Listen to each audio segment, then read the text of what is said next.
চাকরি হারানোর পর এখন চাকরি হারাদের ঠাঁই হয়েছে শহীদ মিনার। অনির্দিষ্টকালের জন্য ধর্নার সিদ্ধান্ত নিয়েছে যৌথ সংগ্রামী মঞ্চ। মাথার ওপর খোলা আকাশ আর সরকারের চূড়ান্ত অবহেলা, এই নিয়ে এখন দিন গুজরান তাদের। প্রায় 26,000 চাকরি হারার চোখে ঘুম নেই। আবার অন্যদিকে মুখ্যমন্ত্রী মমতা বন্দ্যোপাধ্যায় তাদেরকে স্বেচ্ছাশ্রম দিতে বলেছে, কিন্তু তারা সাফ জানিয়ে দিয়েছেন দয়া নয়, অধিকার নেই এবং অধিকার চাই তারা বারবার যখন বলছেন। এবং একই সঙ্গে কিন্তু এই বিষয়ে নিয়ে সরব হয়েছে বিরোধীরাও। কি বলছেন বিজেপি নেতা দিলীপ ঘোষ, শোনাবো।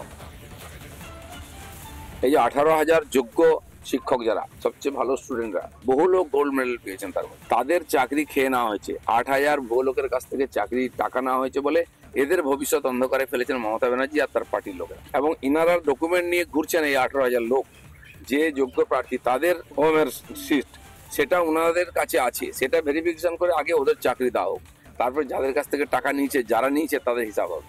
এই পুরো আন্দোলনে এই যে 18,000 শিক্ষক যারা চাকরি হারিয়েছেন বিনা দোষে, তাদের সঙ্গে পুরো আমরা আছি। তাদেরকে ডিসিশন নিতে হবে, কি করবেন, আমরা সহযোগিতা করার জন্য আছি। শাসকের শাসানি, জমির মালিককে দেখা যাচ্ছে সেখানে নিজের জমিতে নির্মাণ কাজ করতে বাধা দিচ্ছে তৃণমূলের উপপ্রধান। শুধু বাধা নয়, চাওয়া হচ্ছে টাকা, দেওয়া হচ্ছে নাকি প্রাণনাশের হুমকিও। শাসকের অত্যাচার থেকে বাঁচতে এবার থানার দ্বারস্থ হয়েছেন জমির মালিক।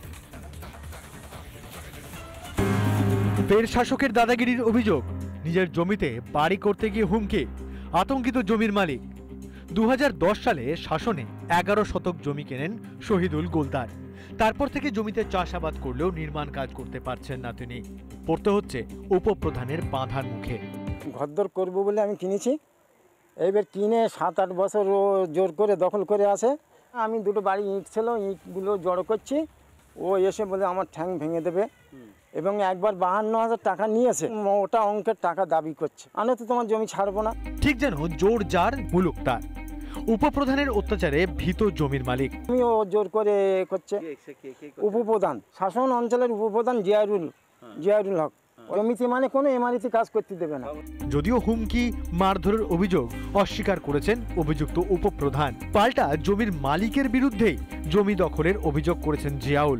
মানুষ জমিটা ওটা জমিদারদের কাছ থেকে নিয়ে তারা গ্রামের মানুষের মধ্যে দিয়ে রেখেছিল জমিদাররা, এবং সেই জায়গায় দাঁড়িয়ে ও ভদ্রলোক এখন জাল দলিল করে সেই জমিটা নিজের নামে আত্মসাৎ করছে।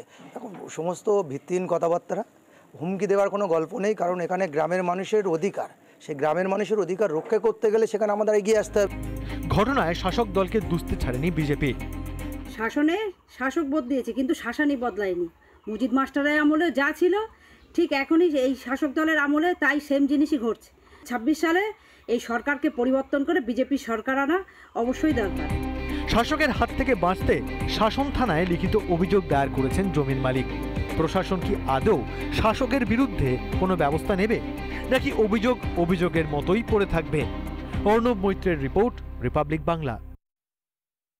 নানা ধরনের কন্টেন্ট দেখার জন্য লাইক করুন, শেয়ার করুন আমাদের ফেসবুক পেজ, সাবস্ক্রাইব করুন আমাদের ইউটিউব চ্যানেল। পাশাপাশি অন্যান্য ব্রেকিং নিউজের জন্য অবশ্যই চোখ রাখুন রিপাবলিক বাংলায়।